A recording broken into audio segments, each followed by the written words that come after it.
conversations this week, in the past few weeks, with founders and solopreneurs about building a content system.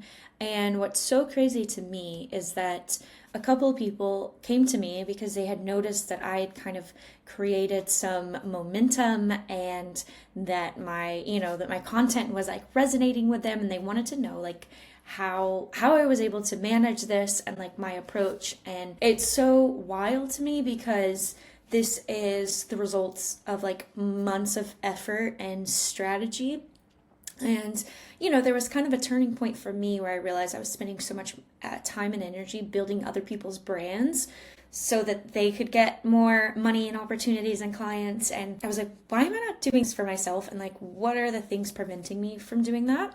So I created a guide. And if you're interested in, getting this full copy, I will send it out in my newsletter, and I'll add a link below so you can kind of like read through it more in depth. But I wanted to share more about my system for creating content for my business and some mind shifts that I needed to make, and also just like some specifics of kind of how I go from like idea to concept. So I think the big problem that I think we all have if you are running a business, and especially if you're running like an agency or solopreneur, if you're doing a lot of things on your own, leads, you are managing client work, like it takes a lot of effort, energy, and time. And, everyone I spoke with, like, says, like, I know that content matters. Like, I know I need to be doing these things, but I just don't feel like I have the time or the energy to do it. Or I feel like my client work suffers. And for me, I had this realization, back in December. And, unfortunately, it came as a result of, like, losing 2 major clients at once. And, like, my income went from 100% to, like, 20, like, overnight. And I didn't have anyone, like, waiting in the wings. I didn't have a landing, and I realized like I need to be creating content to like generate that pipeline, do all these things for people to do. So if you are also feeling like you're too deep in the weeds, like you have a business, like a business issue that you need to solve. And so for me, what I started, back in December, realizing this problem was that I needed to reduce my client hours, but also still hit my income goal. So like, what would I have to do differently to reach my monthly income goal, but only say spend 70% or less working with clients? And so that led to, strategic changes I need to make. I needed to up my rates with other certain clients. And I needed to, again, create my schedule in a way that I had that space to, really dedicate towards my thinking and my content, and like building my personal brand. And, again, my conversations with other founders really like support this. Like you can't be 100% delivery mode all the time and also be thinking about long-term growth. So that's kind of something that I really, started this year trying to figure out how I could do this better and how I could structure my time differently. And so, as I mentioned, I kind of walked through my steps here in terms of reducing the client time. Also, like I didn't just like prune low paying clients, but I wanted to prune clients that didn't feel like aligned with where I wanted to go. And so I kind of set out with this goal, like I want to be more in the creator economy space. I want to tell stories of people running businesses. Like I don't necessarily just want to do tech content for tech content's sake, or product guides or whatever. Like I want it to be really aligned with the direction I want to go. I want to tell the story of businesses. And so that clarity has like changed so much for me. And again, I've like written a lot about alignment, but I felt like I'm getting so much energy by like chasing the opportunities that really align with where I want to go, and taking out the things that were like sapping my energy. So it's like a win-win like endeavor. And then again, this is a really hard thing to do if you're like busy bee like me, but I had to rethink what productivity meant to me. And like if I'm spending an hour or 2 in the mornings, like when I have the best like creative energy, I just would sit with my journal, with my notes app, like with a couple of pieces I want to read, and would just sit and go through it. And it didn't feel like productive because I'm like, I'm not making any money from this. And like, as you know, when you're running your own business, it feels like every time, everything all the time you spend could feel like a waste if you're not actively like getting money from it. But I had to decouple that idea and just sit time, like letting ideas marinate. And I think that so many of us don't allow that time and that space. And it's so important to me because I think I've spent, the better part of 2 years, like studying the creator economy, listening to all these podcasts, like I didn't feel like I had anything original to say. But it was because I was not taking that step of like taking in what I'm learning and, lessons I have from my experience and taking that time to like think about it more in depth and like think about how I could share that with other people. So yeah, this is all just kind of like the reframe that you need to do. I think that's like step one before you create any system is like look at your day to day and are you reducing your client load so you're not like literally drowning, and creating more space to do this deep work, deep thinking that you really need to do to like have great ideas. And so, some questions that you can ask yourself in terms of clients and your workload. And I love this question, like what long-term opportunities are you too busy to even see right now? And I think that is so like crazy of a thought because I think, at one point last year, I'm just going from like one client to the next, like just like so deadline focused. Like I was not thinking about the long-term goals or anything that like where I wanted to go in a few years. And like you're not going to grow that way if you're just like going from one thing to the next. And so for me, as I'm thinking about like speaking opportunities or building my own creator business, like all of these things, like I have to take a step back from the day-to-day to actually like see that vision. So number 2 is a fun part, and you might think I'm a little insane for it, but bear with me. It's kind of my ADHD approved content capture system. Because the problem that I had is that I have a ton of ideas, stuff that like, oh, that would be a great essay. That's a great LinkedIn post. Like I really liked this podcast, but there was all these ideas basically were just left to die. Like I didn't have a way to shape them into something, and my thoughts are a mile a minute, and so I would think it and then move on to the next thing. And the other problem I have as well is some people have these like super type A like content systems that didn't work for my brain. Like I couldn't take this, perfectly polished content calendar and just sit and write my LinkedIn post for the month and then be like schedule it on my way. Like my brain doesn't work like that. So instead of like working against it, I'm leaning into this messy system of all of his ideas in my head. So what I did is create like a very simple Notion board that I could capture ideas. I could move them to a category once they were in progress. They had some kind of notes. It could just be a couple sentences or an image, but there's something there. And then a column for ready to post. And so once I felt like I had enough content in there that could be ready to post, and it's there, and then it's ready for me once I'm ready to turn it into newsletter, a video, a LinkedIn post. And that saves me so much time, to when I'm looking at a blank page, like what do I write about? But it also just helps, it like reduces that friction because, again, I feel like a lot of people are this way. Like you might have a great idea, you're on a walk, you're literally sitting in a meeting, you're in the shower, you're cooking, like my thoughts come to me at all hours of the day, and I just need something to dump it all. And it has to make sense enough that I can use that content eventually, but this is literally the only thing that has worked for me. So I shared a little screenshot of the board.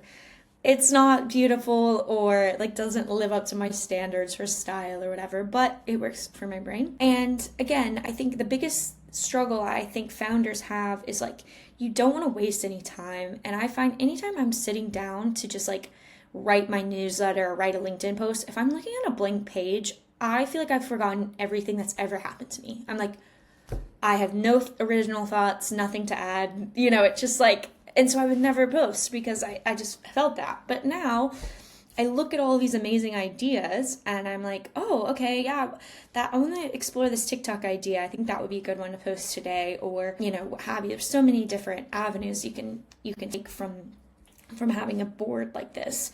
And I read Tiago Forte's Building a Second Brain book a while ago. And, it had a pretty big influence in me in terms of, how I capture ideas and like create a system that works for me. And again, it kind of needs to be ADHD approved because if it's super, super in depth, I have to follow this process. It's not going to work. But fun part here is how I use AI to speed up basically the 0 to 1 process. And so what I like to do basically in this in progress column is take this idea, let's say 1,000 true fans, use AI, I'll use the voice to text prompt and say, here's some thoughts I have around this topic, blah, blah, blah, speak a couple of minutes and then see what it gives me. But here's the thing, this will always be junk. Like, do not ever post what AI gives you on the first round. Just don't do it. No one needs it. It adds something of value, but it gets your ideas out into the world. And that to me, I think is so valuable. So I take that, just have some word vomit essentially. And I love what Anne Lamott says about calling this like shitty first drafts. And this is like, ancient wisdom in the writing world that, you have to just put a shitty first draft out there to get your thoughts out. And then the real work is like refining and editing to make something better.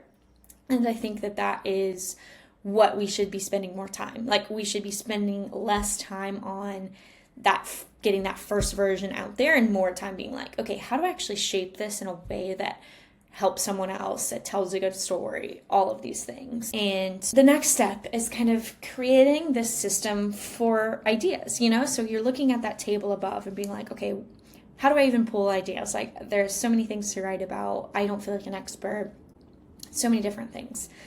What I have worked to do, is probably the hardest work to do, but you need to do it for your own business, is create a system of how I am capturing ideas and putting them out into the world. And so the way that I see it is I have built this flywheel, this ecosystem that's driven off largely what I'm doing day to day in my business. So if you think about it in terms of buckets, I've got my client work.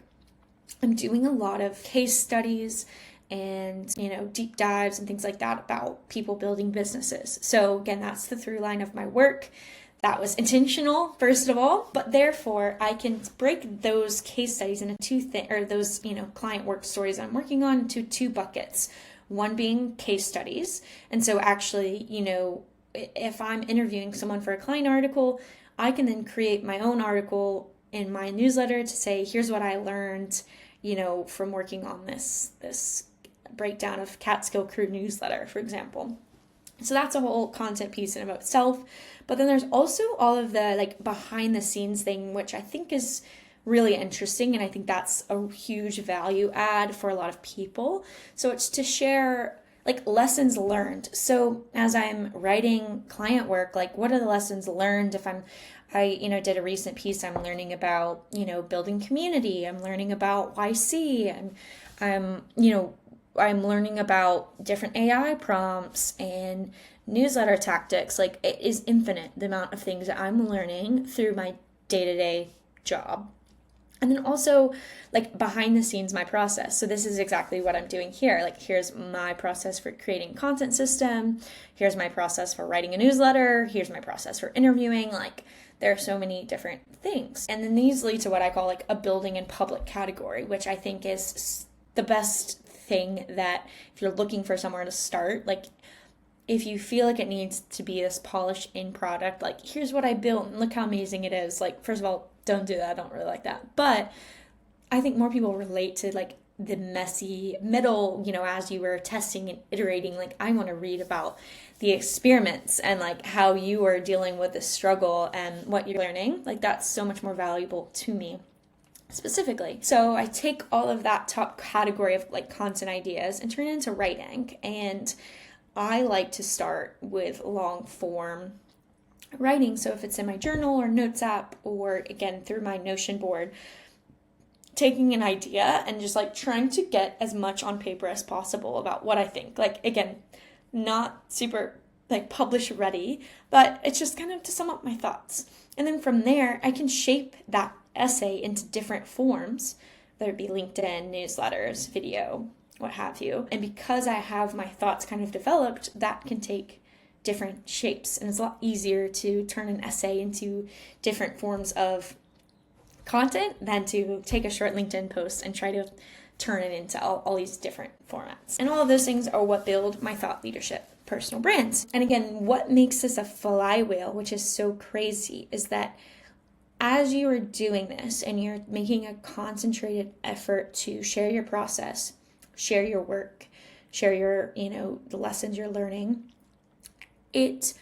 Every idea that I have now, I get 10 more ideas.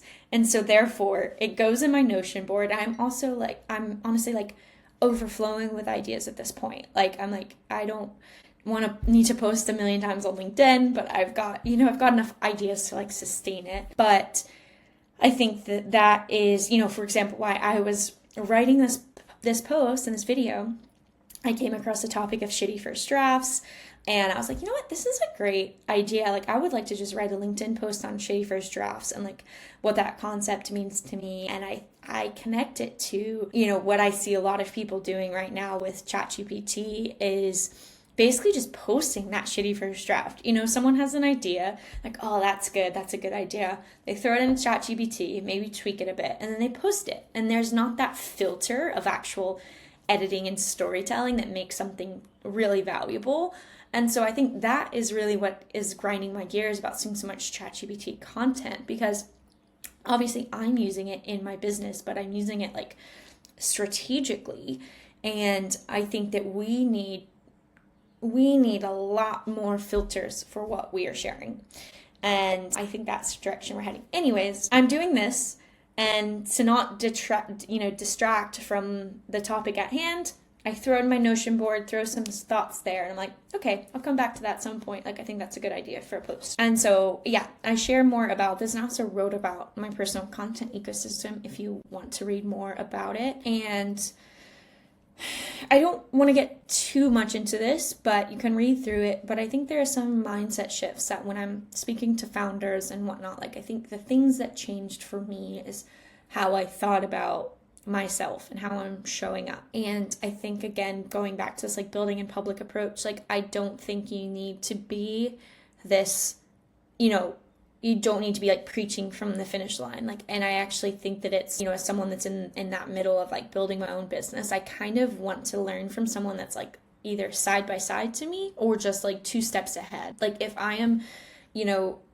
reading from, I don't know, tech founder, someone, Sam Altman. He has a ton of great ideas and learnings, but we are in such complete different business lanes at the moment that I'm not getting that extreme value that I need right now. So think about how you are speaking to that specific audience. And I kind of had to, there's a little bit of like imposter syndrome in this as well, where I feel like I had to just start and like pretend that people were paying attention to me. People thought I was a thought leader. Like, people cared, and I didn't have that data to say that they did, but I was like, you know what, I'm just going to start. I'm going to act as if I am an expert in the creator economy in the newsletter space. And again, I've been studying it for years, and like, I do have enough knowledge, but it's like bridging that like confidence gap. And so I think you just kind of have to like assume that role, and even if you don't like feel like it. And so hearing some people get feedback of like, oh no, you come across like knowledgeable and expert, I'm like, oh, okay, that's great to know, because I didn't really know. Like, I didn't really know how it's being communicated, but I'm just like learning as I go. And yeah, I think it's about just like showing up and letting people connect to like you authentically. And I think that's where we're moving in terms of social media, is these like hyper niche communities. Like, I'm not trying to appeal to the masses. Like, I'm not trying to be this next like mega influencer or mega founder. Like, I just want to be helpful in my own niche of the world and help other business owners, help people that want to, create more content. And that's all I need to do. And then lastly, and I hate this, like, don't call me like a gym hustle bro, because I'm not. But the best analogy I have for this, like this whole effort, is that your efforts compound. And so it's like going to the gym, you're working out every day for months, don't necessarily see the results, and all of a sudden you're like, oh, I look completely different. It's the same thing here. Like, I feel like I've been posting for months, and I'm like, okay, I'm still not getting leads, I'm not getting podcast interviews, like nothing major has happened for me, but it's been really steady growth, first of all. And then now I'm starting to get inbound inquiries where people are like, oh, I saw your article on this, like, would love to chat, like, would love to grab coffee. Like, people are starting to take note, and I'm like realizing that I'm just now laying the foundation and not even, truly tapped down into the power of sharing your story online and all this stuff. But yeah, that's kind of my advice, is like, you might start and you might feel like it's crickets, and it'll probably feel that way for months, but just keep leaning into it and you will feel like your efforts have compounded after enough like sustained effort. Then lastly, shared a couple of tools that I like to use. As I've shared, Notion, ChatGPT, Beehive. I go between both Canva and Typeshare to create different like visual assets. And I think, branding 2.0 for me eventually is to have like a full suite of like branded assets. But I'm not there yet. I'm trying to, hustle on a budget and not like feel like I need something super polished to start. So I'm doing it on my own right now, and we're just experimenting, seeing what people like, what kind of visuals they relate to, all of those things. Loom, which is what I'm using now to do more videos. Love it, big fan. And then Buffer for scheduling posts, which I feel like I only use about 20% of the time because I'm kind of I like this idea, let's post it now. But I do think it's helpful once you're kind of building out more formal strategy and want to have a consistent, stream of posts coming in. So lastly, I've got my, review of content, my content board, so you can have a look. And yeah, I would love to hear your thoughts. If this was helpful, what questions you have, feel free to reach out, LinkedIn or email. I'm always happy to chat. And I will also share a link in my newsletter, but I'm launching office hours. So there's just a couple of spots each week. But if you want to ask me questions about any of this, talk about your newsletter, talk about your personal brand, just anything you're working on building or tinkering, and just like need some feedback, book a slot. I've got a couple left for this week and next. So